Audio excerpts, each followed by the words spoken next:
Get this, weekdays on the Triple M network and KOFM in Newcastle. Good morning, good afternoon, or good evening, depending on where you're listening. It's getting tricky to do this program. It is, and buena venute. That'd be me, Tony Martin, talking now. See that bit, where that talking's happening? That's me. Hello, Newcastle. Hola. And that's Ed Cavalier. Hello. You may have seen him, Newcastle. Yep. In the KFC ad. He's the one with the helmet of hair. The bad pink shirt and the weird cuts. I saw it again last night, and there's this really weird cut. There's one where we rock up, and they're like, "Hey boys, you can have the same burger as a barbecue something burger," and I'm like, "It's Thursday," and then they cut, and I'm like grinning like an idiot. Right? They cut away, they cut back, and I'm just grinning like an idiot, but staring off into the middle distance, completely somewhere else. Sounds very arty for a KFC ad. I just couldn't look any stupider in this ad. Well, we'll see if that's true over the next hour. Find out. Here and get this. And what do our Newcastle listeners need to know? Lots. Like what? That we get a lot of good emails that we like to read out. That we've done very little preparation this morning. That's the one I'm looking for. Because we're slightly thrown, because this is how the show works. It's me and Ed, and then there's usually somebody in the mystery chair. Yeah, the co-host chair. A mystery co-host. We have a different one every day. And I've been back through the archives. Well, actually, I haven't. Our producer, Nikki, and Maddie Dow down in the lab, they've thrown together a medley of some of our co-hosts over the last 6 months. You want to hear it? Do I have a choice? This is what we get up to on Get This. Bert Newton, let's have a round. Oh, yeah, thank you. Have you been on Triple M before, Bert? I think I have, but not for a while. Yes. The Hit Parade, was there music that was like too edgy and dangerous to go to air in those days? Would people go, look, this latest Pat Boone, it's too fast. People are breaking their legs. One was Too Down Hot. Please, keep that language to yourself, Bert. And a thing called Always True to You in My Fashion, because it suggested that someone in a married situation was being untrue. Whereas now we have I Like Your Pants Around Your Feet. Which is the opening theme now, I think, to Big Brother, isn't it? Richard E. Grant is about to field calls from actual listeners to get this really nervous. Live ones. Hello, Olivia. Yes, if I hadn't had a husband, you would have been the one. How old are you, darling? Getting a bit on now. Oh, you? Oh, me too. A little bit older. Not too bad for my age, though. This husband of yours, I mean, is it going to last, do you think, Olivia? I think I'll last. I hope so. Richard's willing to get in the station Black Thunder and pop around. God, I would love that. Love that. Chris Isaac, Baby Did a Bad Bad Thing. Possibly the best thing about that Stanley Kubrick movie. Eyes Wide Shut. There was a young woman who did the soundtrack, and she's very serious. And they said, Chris, this is the woman who wrote the soundtrack. I had to bite my tongue. I was going, hey, that was pretty easy work, wasn't it? Bing. Remove your clothes. Bong. I'm going, what are you? You're listening to the doorbell, and you said, that counts. That's good enough. Ross Noble has joined us. Saturn's density, the planet Saturn, is so low that the entire planet could float on water. It's like a giant profiterole. You can just lay it down on a lake and it just floats there. Is that where the fabric satin got its quality? Very confusing on Dancing with the Stars. Somebody turned up actually wearing trousers made out of satin. Out of the planet. The planet. But if they fell into a pond, they'd be laughing. There you go. Yeah. Jane Kennedy. Hello, everyone. Hello, Dan. I have celebrity photos. Of who? Of Jane Kennedy. Oh, stop is that right? Who is that? What's the www? I'll post them on the net. Don't you dare. What are they? You're at my birthday party when we were about 8 years old. Your grandparents lived across the road from me. Oh, yes. Yeah. Dan and Becky. That's right, yeah. I'm very happy that I'm 8 years old, Dan, because I was going to say, if I was 22, my friends made me do some very unusual things. Ben Elton is our co-host. So you've directed a film. How did you go with screen direction? Which way are people that looking? crossing the line thing. But you've got the genius of it. It's almost always a girl called the continuity girl. Yeah. You're constantly turning to her and saying, which way do they walk? Have they said this before? What are they wearing? Incredible level of concentration. But they're a nightmare at lunch because you put your cup down and they go, no, it was just over there. Oh, Move absolutely. it to the left. So your pants up. We're talking old, rare vinyl, and Dave Graney is here to appraise it. Who have we got on the line? Louise, tell us about your old 45. I have Come On Everybody Let's Mousicize by Mickey Mouse. Really? That sounds very perverse. It's got Daffy Duck's version of I Want to Be Like You on it. Daffy Duck, he's always losing his beak, exploding, and then he's miraculously back together. But it helps with the weight loss and saves on the mousicize. And Angus Sampson's with us. I was watching Ripley's on the weekend, and it's like after the break, Colombian Ecuadorian lady that now lives. I actually sound like Robin Leach. That's right, Dion Warwick. La Dolce Vita doesn't get any sweeter. The daughter of a Harlem subway conductor who grew up dreaming of show business. It was pretty much everyone on that show. Adnan Khashoggi, the world's richest bachelor with gold-plated toilets in his own private 747. Jane Alsop is our co-host this morning. What sort of series are you looking for? Are you looking for a detective sort of hard-hitting? What about, have you seen Rebus on the ABC? No, I haven't. I think he might be Scottish, but it's one of those shows where the detective gets to say this word, murder. Oh, yeah. Yes, murder. There's been a murder. It's always good fun. Beefy Box is with us. Do you know what I've just realised in my relationship, which has only been about 6 months? Right. I've jumped very quickly into the cute, coochie gaga phase. Right. And I'm realising that doesn't work in a seduction sense. No. I'm not getting much of a look in at the moment because I'm just, you're so cute. No, you've got to save that for a couple of years in, once the farting has begun.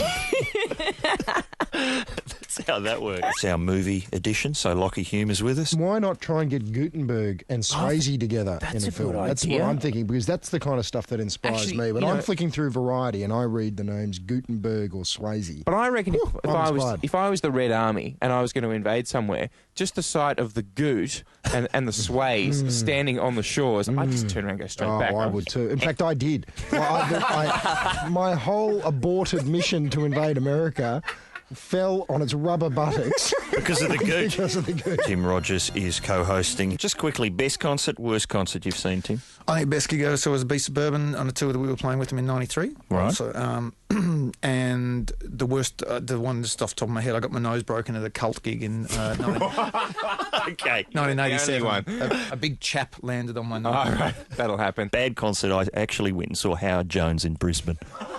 Back when I was working for FM 104, now known as Triple M in Brisbane. I would like to get to know you well. It was a station promotion. I had to be there. I was giving things out of the back of a van. I'll give you $56 and a latte for a photo of you at that gig. I don't think there was any evidence, but if there was, I probably looked like Howard Jones. I probably had pirate pants on.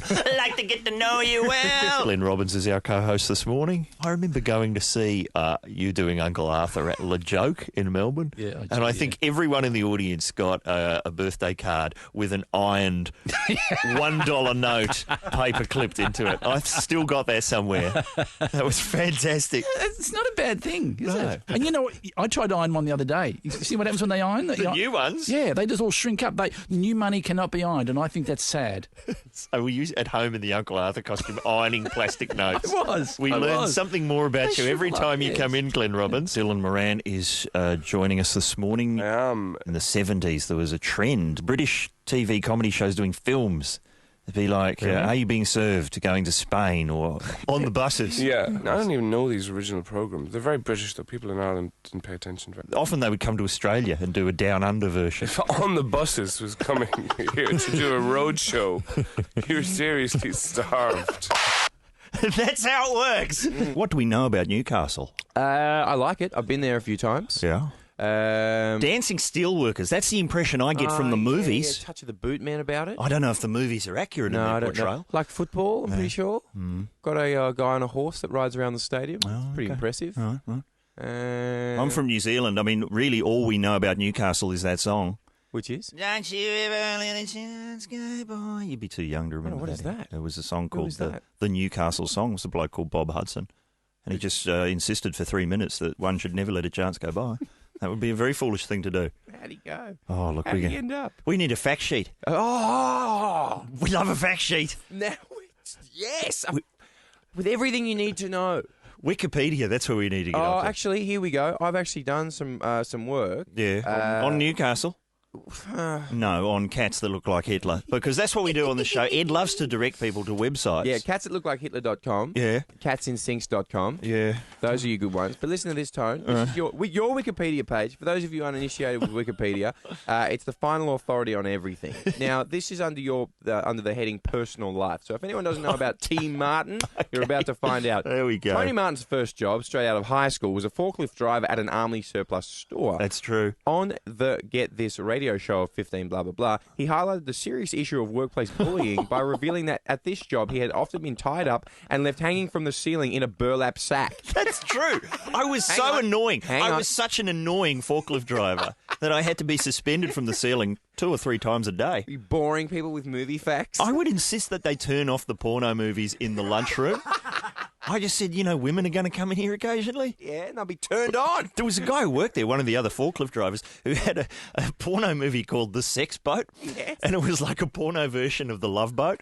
And it was just on every day. Every day? I'm going, look, my mum's coming in with my lunch. All right, I'll queue up a good bit. But listen, Tone, this is the... Into a burlap sack and hoist him high. I don't know that I was doing it to highlight workplace bullying. I don't think you were either. I think you just like a bit of, suspended sack work. Sure. But it does go on to say there is a possibility that Tony only mentioned this fact so it would appear on his Wikipedia page. Who's doing this? Knowing types. Therefore, its veracity must be in some doubt. Yeah, I guess that's true. Hey, what else is Tone? on there? Is there other embarrassing facts there? No, yours is pretty clean. I think that you get on there and change it enough for it to be relatively not vandalised. I don't know how to... Your love pump's gone. The love pump? Yeah. That's got its own page now. Does it? On Wikipedia. You mentioned lovepump.org. Cats that look like Hitler. Ah, yeah. Philip Taylor says, been to that side, Cavalier. Yeah. It's a rip-off. Half the cats don't even look like Hitler. Well, even if it's only half that do, that's still quite a lot of cats that Some look like Hitler. look like Groucho Marx. Some look like Charlie Chaplin. One of them looks like Kaiser Wilhelm II. Which one? I don't know. That needs to be its own website. Cats that look like Kaiser Wilhelm II. It's a lot to type in. What do we do on the show? I'm sure the Novocastrians are still confused. Well, firstly, we're of the belief that Karl Stefanovic is a robot. He is. Yeah. Do we have some proof of that? Oh, yes. Welcome back. Well, they are the quintessential item for your wardrobe. They've been around for decades and continue to evolve. Nodding profusely. Acid wash jeans are back. Marble wash jeans. I loved my acid wash when I was young. Oh, no. Marble wash jeans when I was a young fella. And stretch I always find the most comfortable to wear. Nodding profusely. But we are running out of time. I mean, I could talk about jeans all day. Marble wash jeans. Acid, Marble. bad memories. Nodding profusely. We'll return with more of today in a moment. There we go. Proofs of the pudding. Android. Imagine that. I heard Jessica Rose say she could talk about jeans all day. That's a tough day out. It's a crowd pleaser. Tough 24 hours. We occasionally, worry about Shane Warne. There's only one thing that really worries me, and that's hair loss. Yeah. Oh, I feel better now. Yeah. We do, we talk a lot, obviously. Absolutely. On the show. That's That's all we do. a bone of contention. People say we should be playing more music. Your body is a wonderland. Oh, sorry, that's Ed Cavalier. Your body is a wonderland. Making love to Newcastle. Your body is a wonderland. You're listening to KOFM or Triple M, depending on where you are. That's you know what happens? You guys always fade it before you start it, and that's not the best bit because I really get going. The last Your Body is a Wonderland is actually the best one. Well, that's all it's on there, isn't it? It's quite breathy. No, the last bit of that sting. Oh, so we're going to have to play it again? No, I'm normally just shouting over the top trying to get you guys to stop. But you know what? I've accepted that. That was me trying to show how well auto-tune works. And to be honest with you, I saw Ben Folds with the Melbourne Symphony Orchestra last night. Oh, how was that? It was fantastic. Jeez, people are good at playing music. Did he... Some people are really, really good at playing music. Like, professionally. See, they've never heard that theory floated in Newcastle. Wow. Heaps of people know how to play violin. Insight Central, that's where you are. Really, really well. Yeah. One guy up the back, he had a maraca, and I thought that's a stretch for a symphony orchestra. A maraca. I reckon I could probably have a go at that. A maraca.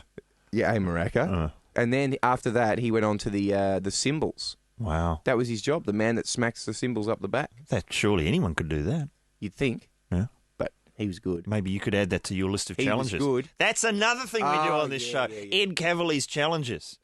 How many have you got on the boil at the moment? Table tennis tournament Yeah. that's coming as soon as Angus Sampson finishes on on this film. We've got Caftan Week coming up. Oh, Satney Caftan Week. Where- You know what? I want to throw off these shackles of these restricting clothes. The jeans are suffocating my legs. You know, my torso cries out for a nautical themed caftan.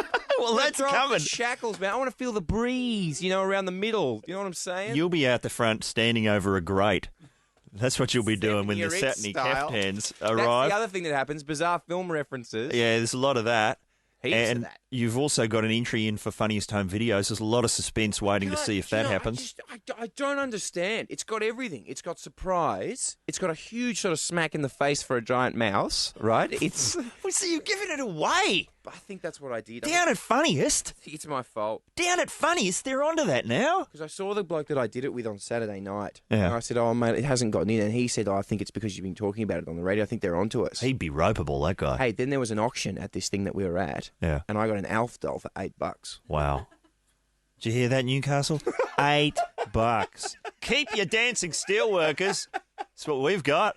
$8 Alf dolls. We haven't introduced the bloke who pushes the buttons on this show. He's going to have to give himself a fake round of applause. It's Richard Marsland. How can we set him up for people who don't know who he is? Well, I'm glad you asked because I've done some more work here, Tone. And Jess from Dingley writes in, and on my page of Get This, because I don't have anything to say. It's just like a conversation. Yeah. And I say there, what would you do on the show? And she said she'd just sit here and look pretty. And I say, good idea. And then she says, and maybe you could just leave altogether and leave me alone with the windswept Richard Marsland. Oh, right. That's you, Richard. Windswept sex god, Richard Marsland. Do I give myself a round of applause? Now. It's a very strange feeling. Oh, get used to it. It's show business. Right. Does a fair bit of work on Rove. I'm assuming Rove goes to Newcastle. Yeah, of course and so. every now and then, you'll just see this bloke who'll get up and do like a cameo in a sketch with like a Scottish accent. It's hypnotising, and you know? everyone, you can see Hellier looking shifty, going, how long am I going to be here with this kind of talent in the wings? Absolute Rove trying to literally push him off stage before the applause gets too loud. I know, it's...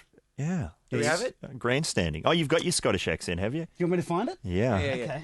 And he's swarthy. He describes himself as swarthy. Yeah, which seems odd to me because I don't know what swarthy. I don't know what swarthy means to start with. Yeah, well, let's. It's sort of a dark, is it a tanned buccaneering appearance. term? Oh, is it a tanned appearance? Okay, here's your line. You can take my license, but you'll never take my tequila! Wow. Thank you. So there it is, Newcastle. Fine work. Firepower. You've got me, the voice of Barjas. You got Cavalier from the KFC ad. Is he gay? You be the judge. You've What do you got mean you be the judge? Richard I'll be Marsland. judge. Doing Scottish accents on road. I'd like to thank the Academy. You got our producer, Nikki Hamilton. Doing all the work. Did a show called Eagle and Evans. That's true. Almost went to air. Can't believe it. Almost was broadcast. I can't believe it. I can't believe how close you could get. We got Matty Dow down in the basement making sketches. Used to host a radio show in his own bedroom. Under the pseudonym Mad Dog. It didn't go to air, but man, did it test well in the lounge room. Really? Cut through in the kitchen was out of control. I tell you what. So there's the cast. Look, this is what happens. There's more happening after whatever happens next, which I'm not sure. I've got some products which we're going to sizzle. I've got Cavalier's Believe It or Not. We're getting into a time machine. That's going to be good. I've got the dead pigeon story I've been saying for weeks. Weeks that's been sizzled up. Weeks of it. I've got a bowl of Wheat Bix here and a glass of water and an old hat. I tell you. And a boot full of conspiracy theories. Rife. What was this Maradona deal? Did you see that? Oh, yeah, because it was the tennis, Australia versus Argentina tennis. He's firmly in Argentina's camp. You know, yeah, Leighton Hewitt was pelted with coins and spat on while Australian supporters traded insults with Argentino soccer idol Diego Maradona in an ugly backdrop to yesterday's or the day before's Davis Cup semi-final. Maradona was on his feet twirling a T-shirt above his head, chanting ditties that questioned the sexuality of the Australian players, but the grandstanding backfired. He was infuriated by Australian spectators who mimed cocaine use. Did a bit of snort work. Cop that, Maradona. I love how they mimed it. Yeah. I love how everyone's chanting and then there's just a silent snort group from Australia. Because he is 95% cocaine, isn't These he? days. Yeah. He's replacing the water. It's a special therapy they've got going on. He's a powderholic. He's a man who calls Scarface an instructional video. I once saw a picture of him, and he had one of those, the gold chain with the spoon around the neck. You know, that people who wear that. Why do they do That's that? a real 70s thing. Yeah, Like Stevie Nicks used to do that, isn't it? Why spoon? Well, for spooning up the gear. Yeah.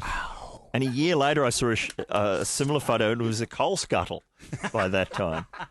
He once snorted, it says here on Wikipedia, he once snorted the entire country of Guam. Have a look. It's not on the map anymore. I swear to you. See if you can find Guam. It's nowhere to be seen. Up Maradona's nose. Imagine all the frightened villages of Guam just seeing this nostril coming over them. Imagine all the public utilities. Imagine how painful that would be. Didn't stop him, though. Get a power grid up there. Good buzz, though. Tell ya. Woo! All right, what else is going? What did you do over the weekend? Heaps. Yeah? Yeah. Went and saw a few heaps of live bands. Oh, good ones? Yeah, saw the Cat Empire. That was sweet as. Oh, yeah. Did you go and see them just because the word cat is in there? No, they didn't have any cats on stage. No, that would be good, though. That'd be nice. Cats in sinks. Little cat up there, little beret on, playing percussion. Look, I'll talk more about that later because I want to get to this. Yeah. Man's testicles get stuck in deck chair. Right. See, now, if I was like the editor of The Australian, that would be front page. I'd have a 12-page lift out. Just in the big headline, man's testicles get stuck in deck chair. I love how they had to say man. You know? Right. That's important to know. Testicles stuck in deck chairs, not enough. Well, how are they going to know whose they are? All right. A Croatian man got quite a surprise when he tried to get out of his deck chair and realised he couldn't because his testicles were stuffed. Stuffed. Well, they probably were stuffed. And pickled. The man, can't pronounce that, had gone swimming naked in the sea at a local beach in western Croatia. Yeah. His testicles had shrunk while he was in the cool sea and slipped, this is the best bit, and slipped through the wooden sails when he sat back down on his wooden deck chair. But as he lay in the sun for some time, they expanded back to their normal size and got stuck between the narrow strips of wood. He was eventually freed after he called beach maintenance services on his mobile phone, and this is the best bit of the lot, and they sent a staff member to cut the deck chair in half. Jeez. But the jaws of life were called in. But listen to this. I don't reckon that you initially go to try and cut the deck chair. Yeah. I reckon just for a minute, even if it was for a split second. Yeah. I like to believe there's a bit of a crowd on the Croatian beach, Flavio lolly bags all, right? And just a beach maintenance guy just kind of like tugging a bit, trying to get them out. And then you call him up. Excuse me. Yep, I'm on the beach. What's up? Testicles stuck in a deck chair. Not again. I've got 7 other people to get to. Just a row of people just sitting there. Slip through the sails. Waiting for it to slip through the sails. See, I would put that on the front. Look at this. Here's today's Australia. Testicles slip through sails. Here's a headline.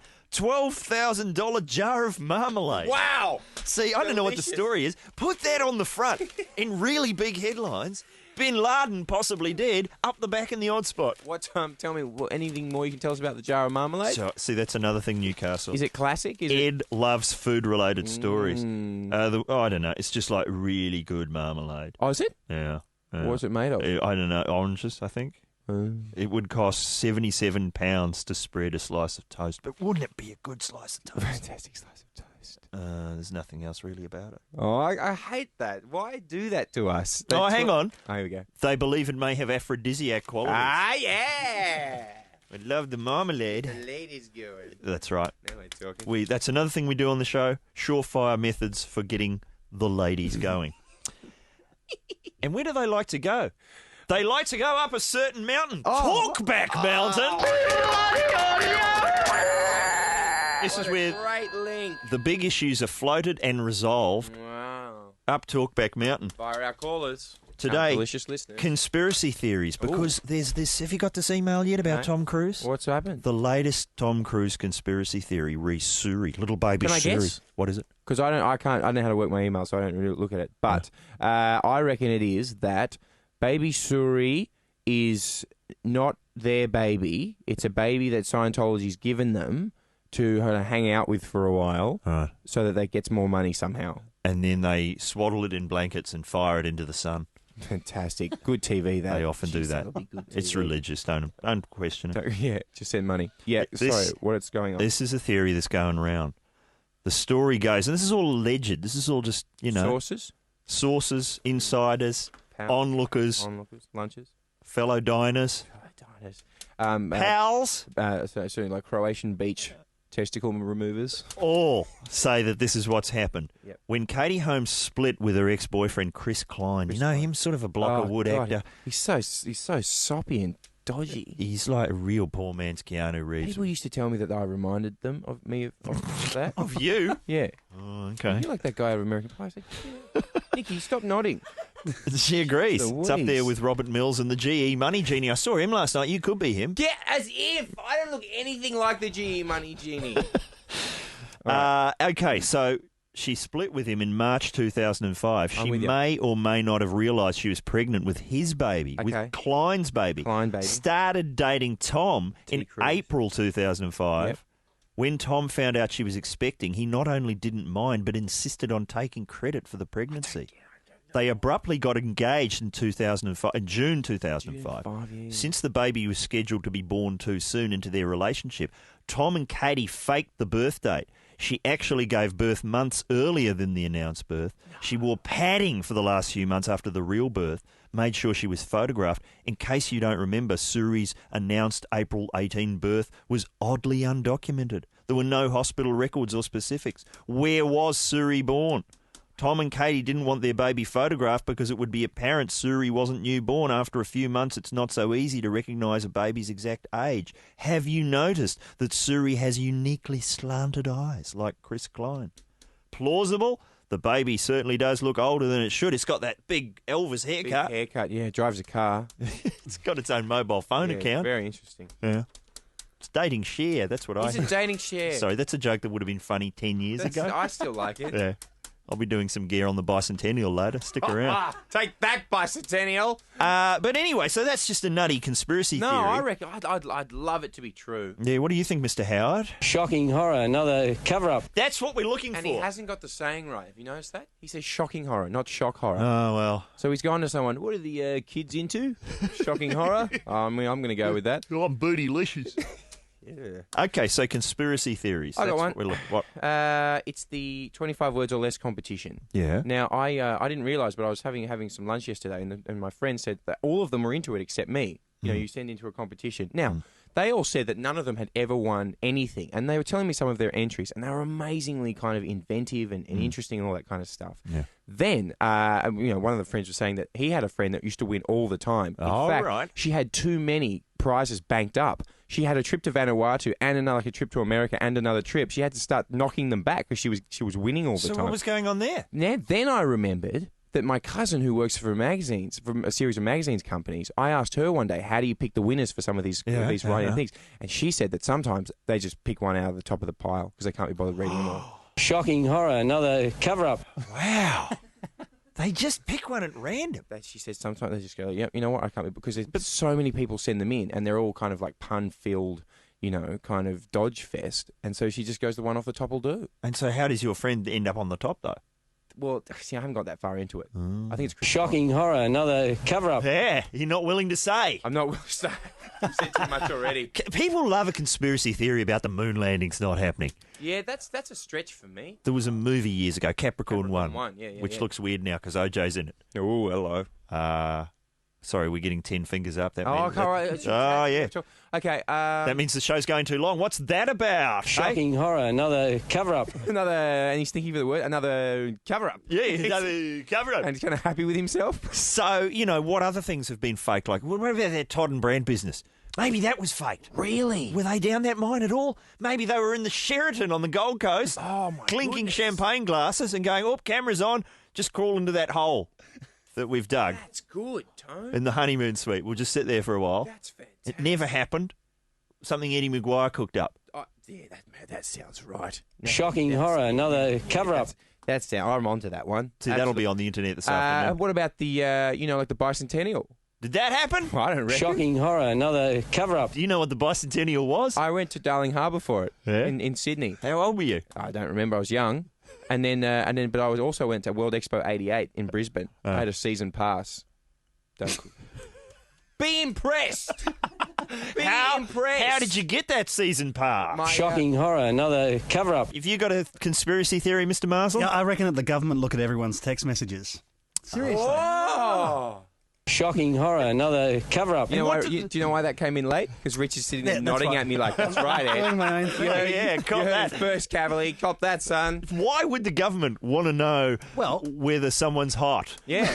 Yes, Mr. Prime Minister, apparently Hilary Duff's teeth may not be real. We've learnt that on a text message. Shocking horror. Another cover-up. Another cover-up. Why, Rich? No, I think they've used the terrorism thing because they pushed some laws through, didn't they? So they could actually look at text messages. But I reckon they've been doing it for a long, long time. And they've got keywords, they've got red flags, they pop up. They'd have all our text messages on file. All of our text messages Every on file? single one, for That'd sure. be bored reading mine. We've got some communique between some terrorists. Where are you? I don't know. Where are you? I'm down at Village. I'm having an ice cream. Gee, that guy's hot. Is Jane there? I think so. Where are you? C in 10. Yeah. C and then a U and then in and then 10. You know the numbers? Yeah. Right. They've got a team of experts decoding bad spelling and poor grammar. That's what Mark Vaile will be doing. That's his new job. We're looking for conspiracy theories. Wow. Give us a call. And local ones. Like if something just happened in your suburb. Yeah. Like the guys that used to steal all the mangoes. Mangoes? Yeah, we had a mango tree in Brisbane, a community mango tree, and one night, I've said this before, one night on the first day of the season, the two guys would just come and steal all of them. Shocking horror, another cover-up. Thanks, John. Float your theory. Hey, Joel. Hey, Ed, how you going? Mate, I'm excellent. Talk us through your theory. All right, well, I don't mean to make any sweeping statements, but I reckon Aussie Ostrich was bumped off to make room for aggro. Shocking horror, another cover-up. Oh, is that right? Boned. Now, what do you reckon, Joel? What's the theory? What's going on? Well, at the time, aggro was about to be axed, and I think Aussie Ostrich was being favoured by the kids, so they had to make room for aggro.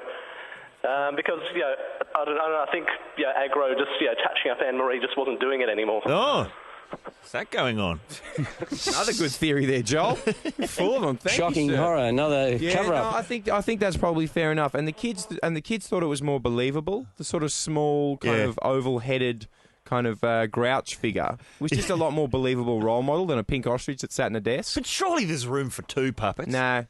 You know? No. There's room for Jake Wall and Carl Stefanovic on Australian TV. Surely room? There's hours of prime time for them.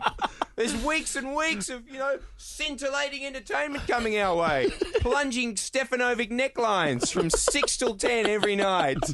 All right, Peter. Skating injuries all over Jake's face at bus shelters around the nation. The most disturbing ad campaign of all time. Dear, I did. Who else has got it? Hi, Peter. G'day, how are you? Mate, I'm excellent. Talk us through your theory, bro. My theory, you know that little hourglass that appears on the computer screen? This is global, this one. Yeah. You know the little hourglass that appears on the mouse arrow? Yeah. Every time it takes its time. Computers aren't really that slow. They're really very fast.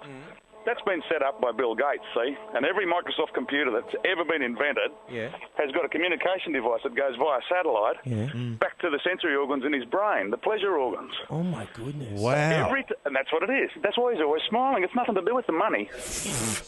Right, so every time you... Every time.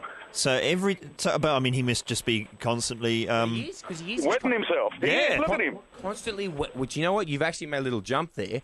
You've gone from he's constantly smiling to constantly wetting himself, which is a jump I'm glad you've made. Shocking horror, another cover-up. So he doesn't have time to go and get a decent haircut. No, because he's just sitting at home watching the hourglass. And emptying the diapers. Thank you, Peter. Hello, Tanya. Hello, guys. How are you? Oh, excellent. Tell us your theory. My theory is that I actually think that Osama bin Laden and Whitney Houston run off together. Shocking horror, another cover-up. Wow. Because that's a bit of a coincidence in timing. That's Firstly, exactly right. Whitney and Bobby Brown, the crack pipe of love is finally empty, so they've broken up. That's right. And then Osama mysteriously dies. Tanya. Yes. They're having Chris Klein's baby, apparently. Yeah, well, if it comes out with slanted eyes, we might have to have Yeah, we have to have a closer look. That's right. Tanya, thank you so You're much. welcome, guys. Have a great day. Thank you, Tanya. Oh, thank you very much, Tanya. I'm just trying to... Where would they be? A Tora Bora love nest. That's good. Kentucky tour somewhere. Yeah. Kentucky tour Eastern Europe. Keep an eye out for them. Budapest. Hello, David. Hi, how are you guys? Mate, we're excellent. What's your theory, mate? My theory is that you, Ed Cavalier, have got a lot of clones out there. Really? Yeah. Last week on Thank God You're Here, and then another station posing as someone called Rob Mills on Spicks and Specs. Shocking horror, another cover-up. Well, that is actually Ed on Thank God You're Here. That is actually me. Lurking inconspicuously up the back. Standing in the background with a mustache on, trying not to draw attention to myself. But I guess what you're saying is that Rob Mills could never appear on Thank God You're Here. So if we never see him on Thank God You're Here... That's it. Hang on a second. Proves in the yeah. I'm also from Newcastle as well, guys. Are you? Yes. David, has the show been slightly baffling today? I was not on until 12 o'clock. I was from Newcastle, but then moved down to Sydney in March. Just so you could hear the show live? Thanks, bro. Yeah, that's it. Hey, give us some information that we can, slip into the show give us some Newcastle knowledge. And really impress the locals. Well, on that station, there's David and Tanya in the morning. They're great, like them. God, what else is there? What do you like about? What's your best thing about Newcastle? What's a bit of David action in Newcastle? Not much. That's why I moved down to Sydney. Fantastic. No, I'm joking. Dad will be listening. Say hello to Dad. David's dad. Right. Yeah. And so when you wanted to move to Sydney, did you, Dad get you aside and say, hey, you've got a good job here at the Steelworks. I don't want you going down to Sydney, putting on those dancing shoes and acting like a puff. Yeah, he didn't approve of the dancing too much, but because that happens all the time in Newcastle, according to the movies. People just dancing down the highway to get out. Yeah, that's it. Either you have to dance or play a bit of footy. So. Or both, David. Thank you, sir. Thank you so much for the call. Quite a bunch of theories. That was good. By the way, that's one of my favourite phone topics. We'll do that again, definitely. Theory. The lawyers will want to have a word, but no, I think that's fantastic. Thank you to everyone who called up. Fantastic. Thank you, Newcastle, everyone listening on KO for getting on board. Ding. Get this, weekdays on the Triple M network and KO FM in Newcastle.